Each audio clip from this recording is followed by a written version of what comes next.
এখানে দেখতে পারতেছো আমি কিন্তু আছি ফ্যাক্টরির উপরে। আমি কিন্তু এখানে ফ্যাক্টরির উপর নেমে অনায়াসাই টপ 10 করে ফেলেছি। এখানে জুনটা দেখতে পারতেছো মেলের উপরে, আর আমি কিন্তু আছি ফ্যাক্টরির উপরে। কোন কোন ক্যারেক্টার গুলো ইউজ করে তোমরা আমার মতো প্রতিটা ম্যাচেই টপ 10 করতে পারবা, কোনো ধরনের মেডকিট ইউজ করা ছাড়া সবকিছু সুন্দরভাবে ডিটেলসে বলে দিব এই ভিডিওটিতে। আসসালামু আলাইকুম এভরিওয়ান, কেমন আছো তোমরা সবাই? তোমরা সকলে কিন্তু জানো মার্চ মাসের 1 তারিখে আমাদের নতুন বিয়ার র্যাঙ্ক সিজন আপডেট হবে।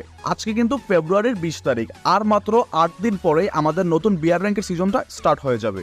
তোমরা যদি চাও নতুন র্যাঙ্ক সিজন স্টার্ট হওয়ার আগে মাস্টার ডান করতে, কিংবা তোমরা যদি নতুন র্যাঙ্ক সিজন স্টার্ট হওয়ার পরে র্যাঙ্ক পুশ করে সবার আগে মাস্টার ডান করতে চাও একদম সহজে, তাহলে এই ভিডিওটি সম্পূর্ণ দেখো। এই ভিডিওটির ভিতরে ডিটেলসে সবকিছু তোমাদেরকে বুঝিয়ে বলে দেবো কিভাবে তোমরা মাস্টারটি একদম ইজিলি ডান করতে পারবে। ভিডিওটিতে যারা যারা এখনো লাইক দাও না, প্লিজ ভিডিওটিতে একটি করে লাইক দিয়ে চ্যানেলে নতুন হয়ে থাকলে অবশ্যই চ্যানেলটি সাবস্ক্রাইব করে দিবে। তোমাদেরকে এখন আমি যে ক্যারেক্টার কম্বিনেশনটি দিব, এই ক্যারেক্টারগুলো নিয়ে যদি তোমরা র্যাঙ্কের ভিতরে র্যাঙ্ক পুশ করো, তাহলে কিন্তু যে কোনো জায়গায় নেমে ইজিলি টপ 10 করে ফেলতে পারবে, কোনো ধরনের মেডকিট বাগারা ইউজ করা ছাড়াই।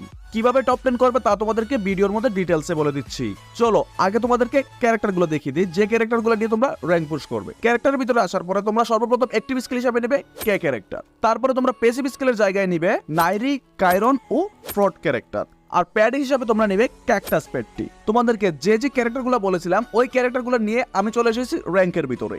ম্যাচের ভিতরে আসার পরে এমন একটি জায়গা সিলেক্ট করবে যে জায়গাটার ভিতরে তোমরা ল্যান্ডিং করলে এনিমি তোমাদেরকে মারতে পারবে না কিংবা দেখবে না, এমন একটি জায়গা সিলেক্ট করবে।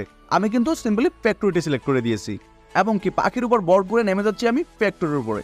ফ্যাক্টরির উপরে নেমে অনেকক্ষণ ধরে এদিক থেকে ওদিক, ওদিক থেকে এদিক ছোটাছুটি করতেছিলাম। তারপরে পকেট বেন্ডিংটা বের করে এখান থেকে MP5, হিলিং স্নাইপার সহ আরো ফ্রিতে বিভিন্ন কিছু নিয়ে নিলাম।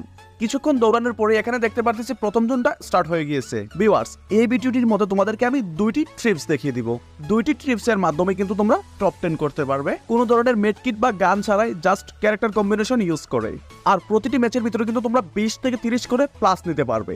তো এখানে কিন্তু আমি প্রথম ট্রিক্সটি ইউজ করতেছি। দেখতে পারতেছো আমি কিন্তু ফ্যাক্টরির উপরে নেমে গেছি, আর আমি জাস্ট সার্ভাইভ করতেছি ফ্যাক্টরির উপরে। তোমরাও জাস্ট আমার মতো এখানে বসে বসে সার্ভাইভ করবা, জাস্ট জুনের অপেক্ষা করবা কখন জুন আসবে আর জুনটি শেষ হবে।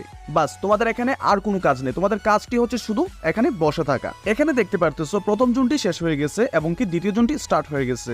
আমি কিন্তু অলরেডি জুনের বাইরে চলে গেছি, আর এই ম্যাচটির ভিতরে কিন্তু আমি কখনো আর জুনের ভিতরে যেতে পারবো না। এনিমি কিন্তু এখনো স্টিল অ্যালাইভ 21 জন আছে।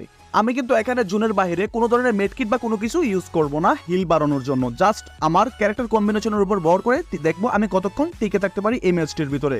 এখানে দেখতে পারতেছো অলরেডি কিন্তু 2 নম্বর জোন শেষ হয়ে 3 নম্বর জোন স্টার্ট হয়ে গেছে। আমার এইচপি কিন্তু এখনো 200 আছে, একটু এইচপি কমে নাই আমার। দেখতে দেখতে কিন্তু এখানে এনিমি 15টি চলে এসেছে। আর একটু সার্ভাইভ করার পরে এখান থেকে আরো 3 জন এনিমি কমে যায়।